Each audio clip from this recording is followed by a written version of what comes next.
Alright guys, today I want to talk to you about the top 10 mixing and songwriting mistakes music producers make and the best ways to avoid them. Stay tuned.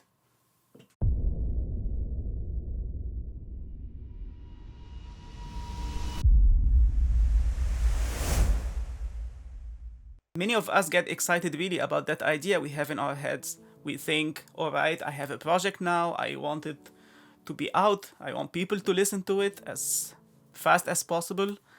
But we ignore something very basic, which is gain staging. Simply start by identifying which elements you want to be in the foreground and which ones then are gonna be in the background, and start building your mix around them. So if you're working on EDM, for example, then you want your kick to be in the foreground. So use your mixers, volume faders, and panning knobs as a starting point to know in which direction your mix is gonna go. And the second most common mistake is using the EQ as a boosting tool. The equalizer is one of the most crucial tools in your arsenal. We sometimes get carried away trying to shape a sound, and then we end up adding a lot of frequencies using the EQ, which makes our mix sound clunky, boomy, and pretty muddy, I would say. This is a general rule anyway, and of course there are exceptions. Sometimes we use the EQ to add more frequencies in order to achieve a certain sound, but that shouldn't be the practice. Alright, for our third mistake, layering without a reason. If you have a kick, if you have any element, percussion, brass, anything, synth even. So if you have any element and you're trying to add more layers to it, you gotta ask yourself, why am I doing this? And is that layer achieving anything? Is that helping at all? Because adding more sounds will clutter your mix and will make it busier for no good reason. Alright, let's assume you are already committed to your track and you've gone a long shot and you worked on it and you have a lot of layers there. One thing you can do is mute them one by one. And each time you mute a layer, try to listen. Is there a difference? If yes, that means, okay, that layer did something. That thing you added created a difference in the track. If not, just remove it and move on and make your mix easier to handle. So my advice here is to start muting the layers one by one and try to listen carefully if anything changes. You will then be able to determine whether your layers are accomplishing anything in the mix or not. Alright, this one I've been doing for ages and I recently learned not to do it and it improved me drastically. Alright, when we load up an instrument preset, so anything like a silent one or Nexus or anything, it has its own effect chain, whether it's delay or reverb or anything like that. And they do sound good when they're played on their own, but imagine you have like 5 other instruments and each one has its own reverb, has its own thing, and they do sound good in solo mode.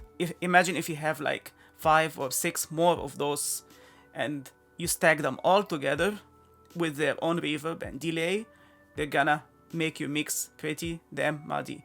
My advice here is to disable all the effects and use your own so you are able to control it better and have a more coherent mix. Alright, listen up, before you bash me, I'm also very bad at music theory. I really don't know that much about it. But you need to know some very basic concepts like the chords, their inversions, and stuff like that. And if you are able to just know those few things, you will be able to plan ahead. You will understand in which direction your track is gonna go. Which brings us to the next common mistake.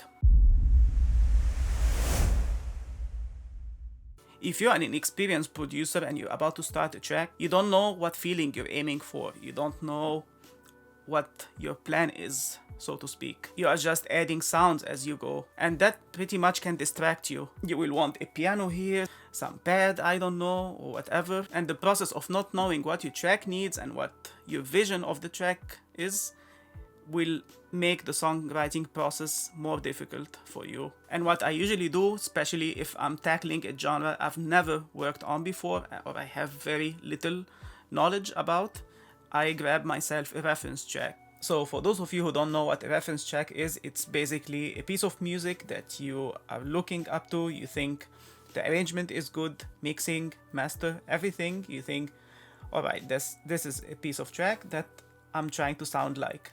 I'm aiming to go in its direction, so to speak. And it's not cheating, it's basically a track you wanna sound like, in terms of quality at least. So you drag that track and you put it into your DAW and put markers to assign each section. So you know, okay, now I have a plan, I have a vision, and I can start with it. We all have creators and musicians we look up to. We watch very carefully how they make the art we find fascinating. But keep in mind that most of them, if not all of them, were just like you and me. They started off by trial and error, and they learned it the hard way. Of course, with an exception of a bunch who had academic learning and they studied music or sound engineering. But still, you should not copy blindly what they're doing. It doesn't have to be the X plugin or the Y technique that they're using. Just because it works for them doesn't mean it has to work for you. You can of course keep on watching and learning from them, but if you see something they're doing, you gotta know why they're doing it so you can adapt it to your own needs. Each track is unique and will need something different than the other one. You can't polish a turd. It's a saying I've heard a lot, and it's true. If you have bad quality samples, you're gonna struggle a lot to make them sound half decent. It's exactly like recording, and you have recorded a bad take. It's always better to have a good recording so the processing is easier. This is kinda similar to our 60th mistake, not having a plan and using low quality samples. When you add a mixing plugin, ask yourself, why am I adding this? Are the percussions maybe peaking too much? Then maybe I'm gonna use a limiter for them. Is there a lot of rumble and movement in my low end? Then I use a multi-band compression. But never add things for the sake of it, because that's what the pros do. And if you're thinking, and if my FX chain doesn't contain 5 or 6 plugins, then I must be doing something wrong.